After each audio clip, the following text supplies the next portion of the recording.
and the entire population occurs in one particular area. So you have the opportunity to tag, survey, count, monitor every single species, individual within that species. So in year one, there's a population of 19, then it's going down, down, down. And with that very robust data, you can definitely say with 100% certainty that there's been an observed decline of more than 50% over 4 years. Estimated is probably what you're more used to, especially for species that are being studied. So you go out and you do surveys, you survey a sample of the population, you gather data and you make assumptions that what is happening in your samples that you've surveyed is happening across the population, depending on what the threats are and the range of the species. So for example, you may have, again, these are very simple examples here, 4 sampling sites, and over the years you sample the sites, you come up with a population size for each site, and then you use various calculations, you do a population model, extrapolate the data, come up with an estimate of the overall population size. And from that you can say, I have estimated a decline of more than 60% across the whole population between 2005 and 2008 in this example. Very simplified way of presenting scientific information. Projection. In the criteria you can actually project what is likely to happen in the future based on the information we have at the moment. It's the same as estimation, so you need some information, some data now to be able to create some kind of model to predict what's going to happen in the future, or what's likely to happen in the future. So for example, if we go back to these 4 survey sites, where we've done repeated surveys, but we also have information about the causes of the decline. So the cause of decline in this case is the habitat shrinking for some reason. So in this case, you actually have some real data for the last 10 years, because you've been doing survey work. You know the decline is happening, you know the causes of decline, and you know actually, given the local conditions and the local legislation, this is likely to carry on happening in the future. So you can project into the future that the decline will carry on. Now, depending on the species, depending on the situation, the shape of that decline may change. That's kind of the typical decline pattern that would happen, but you may have something that is very suddenly declining, or going to very suddenly decline because of some future event. Classic example, migratory fish species, big dam, hydroelectric dam project, planning permission being given, it's going to go ahead.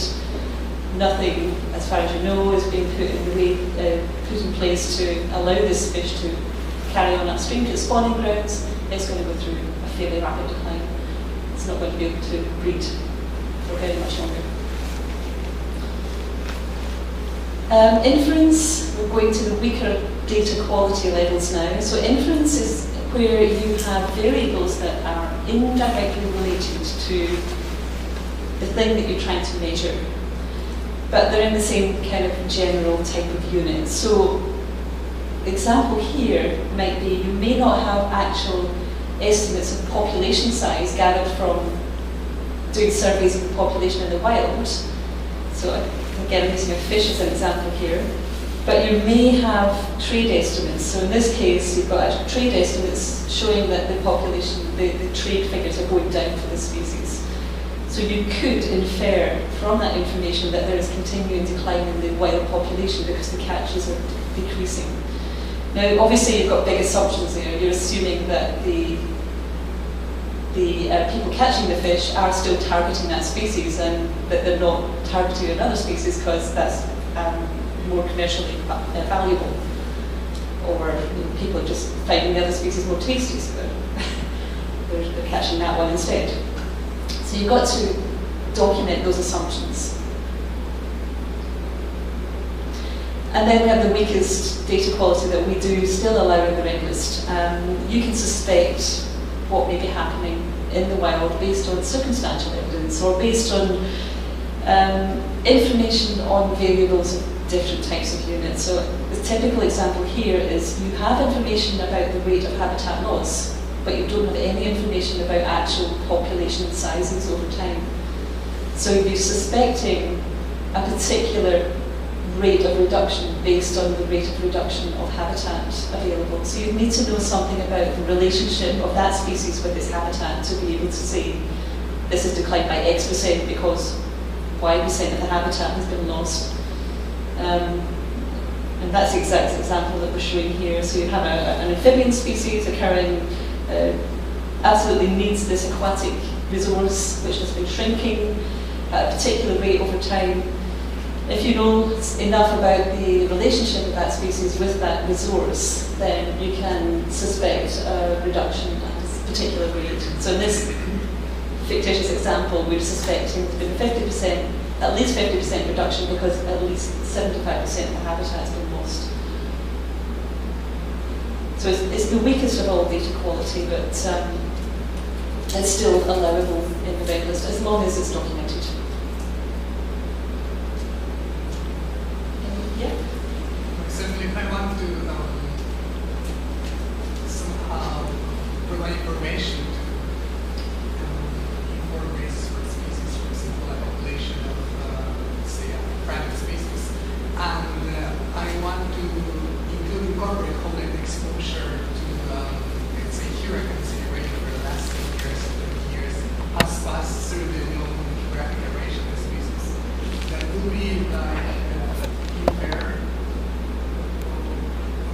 Because according to the life history of the species, I can tell that a hurricane is like negatively impacted the habitat and also the population of the individuals.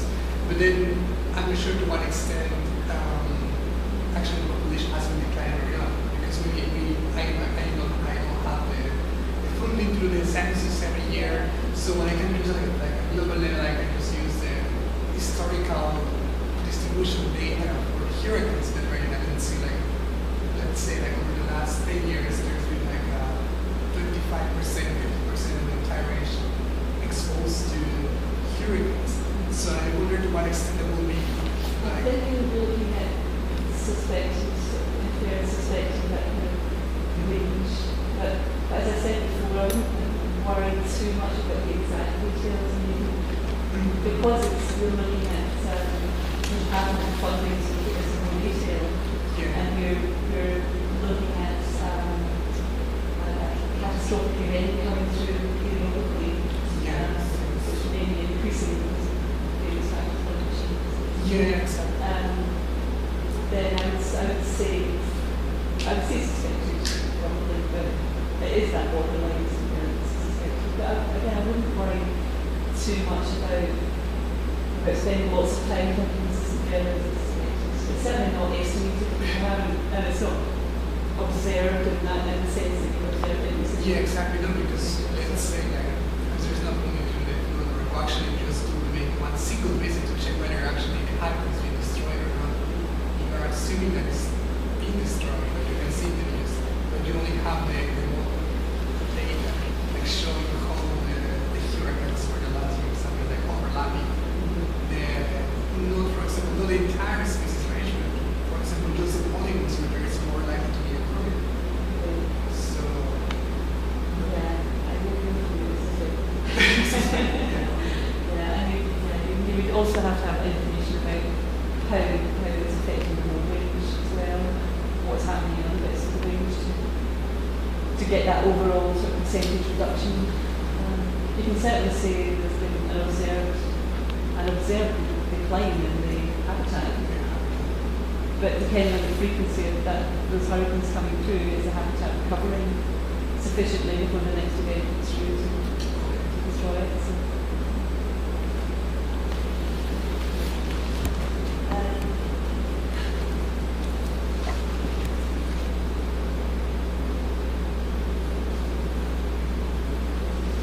Right, so that 5-minute presentation went on a bit long.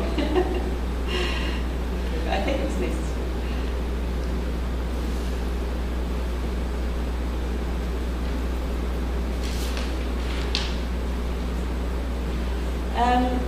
we're going to go into the criteria thresholds now for each of the 5 different criteria, but before then, I just want to show you how to use this criteria summary sheet.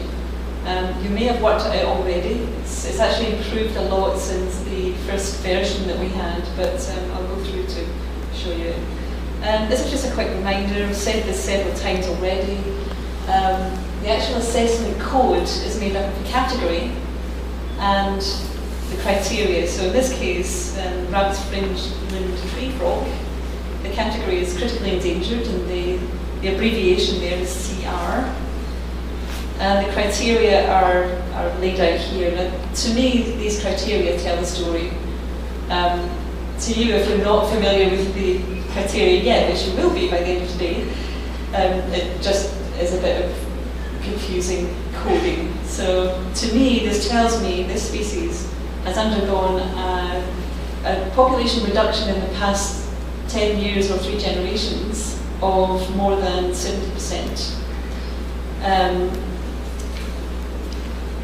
need to look at this to remind myself, and that's based on the observations of the population declining. It's based on a decline in the actual range area or the quality of the habitat, and it's based on the effects of introduced species or pathogens or pollutants. Since this is an amphibian, I'm going to assume this is the chytrid fungus that has affected it and is causing decline.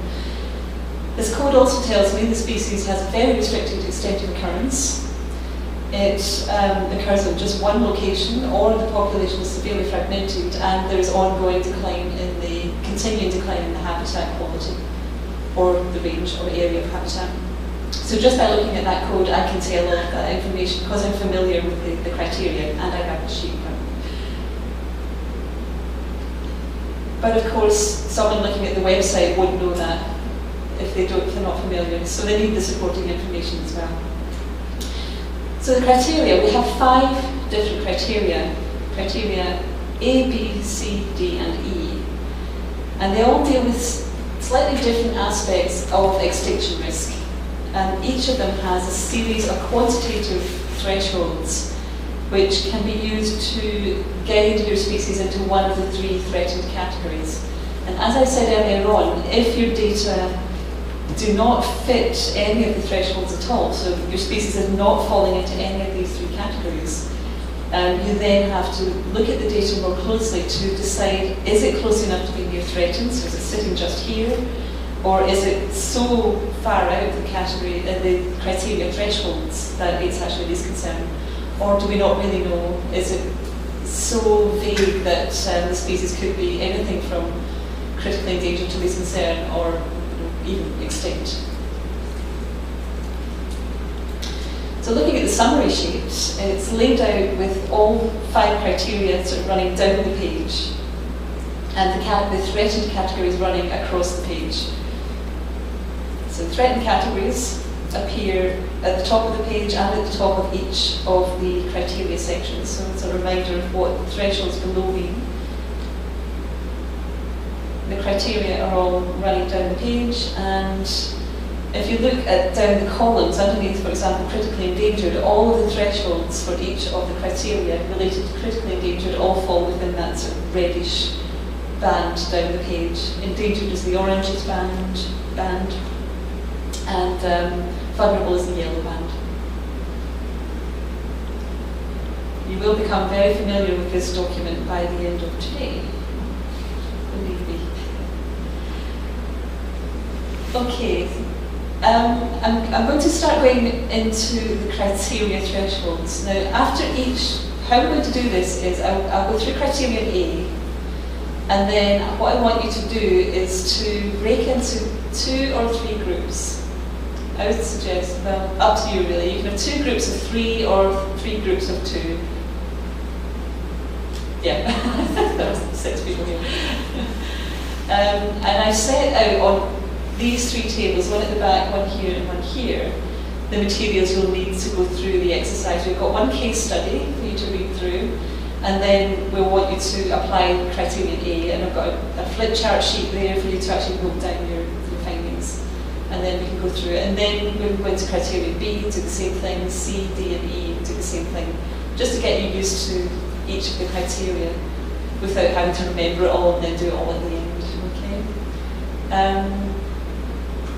So I think we'll break up. I'll do the presentation for A first, and then you can break up into the 2 or 3 groups. I'll leave it for you to decide how many you want to work together with. Right, criterion A. Criterion A is based on the population reduction. So remember, this is a reduction in population size at a particular percentage. It can be a past reduction, it can be a reduction in the present that's ongoing at the moment, or it can be a future, a projected reduction occurring in the future. The very first thing you need to think about when using criterion A is what time period are you going to measure this reduction over? Now in the Redlis criteria, for criterion A, we use a standard time period of 10 years as a minimum or 3 generations, whichever is the longer time period. So if you're studying or assessing a species that reproduces very rapidly, so a small invertebrate, an insect, then it's going to have a very rapid turnover. It may have 3 generations within 2 years. Or within 1 year in some cases. So that's rather a short time period, and it's something that, because of life history, it can rapidly recover. It can actually go down to very low numbers and very, very rapidly recover. So we use this 10-year minimum time period. For those species, you use 10 years as a standard. That's the reduction rate over 10 years you would use as a standard. If you're looking at something with a very long, slow life history, slow reproduction rate, like African elephant, you would use 3 generations. Now, in some cases, you may be looking at some 3-generation time period that could be over 1,000 years for some of the big, really ancient plant species. I mean, some cycads, some large trees have extremely long generation lengths. So in all cases where you're projecting reductions in the future, we wouldn't expect you to estimate what's going to happen in 1,000 years' time. We're not that cruel. We put a time cap on all projected future reductions of 100 years, and even that is quite a long time for one human being to think what's going to happen in 100 years' time. If you can of course go into the past as long as you want. If 3 generations equals 500 years, then you can actually go back, think back of how much data you have and what the likelihood of the situation being 500 years ago would have been. Because you've got history there, but you can't actually project that far into the future. Does that make sense? I feel I was stumbling through that. Okay. The very first thing you need to know then, what is the generation length? Are you using 10 years or are you using 3 generations? Before you even begin to think about what the rate of reduction has been in the past.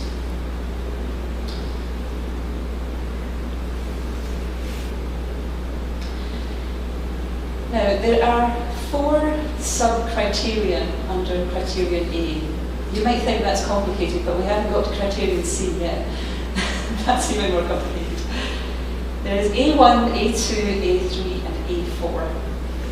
Now, A1 and A2 are very similar, but there's a very key difference here. Now, Rebecca put this table together, which I found extremely useful. So it outlines quite clearly each of the 4 sub-criteria. So criterion A1, we're looking at the past reduction. So reduction in the past 10 years or 3 generations, whichever is the longer time period. But for criterion A1, the causes of the population decline have stopped. So you need to understand what has caused that decline. You need to understand, you need to know that the causes of decline have stopped.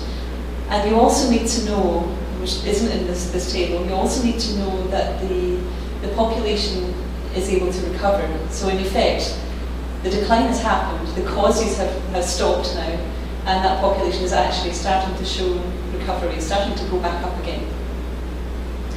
The criterion A1 was developed because we had a lot of complaints from, in particular, the fisheries communities when we created the first set of criteria, because we didn't consider any fisheries management procedures where they deliberately fish species down to a fairly low level, then withdraw the fisheries pressure to allow the population to rapidly sort of scramble back up again, so it gets very productive and they can harvest off, they can skim off the surplus as they see.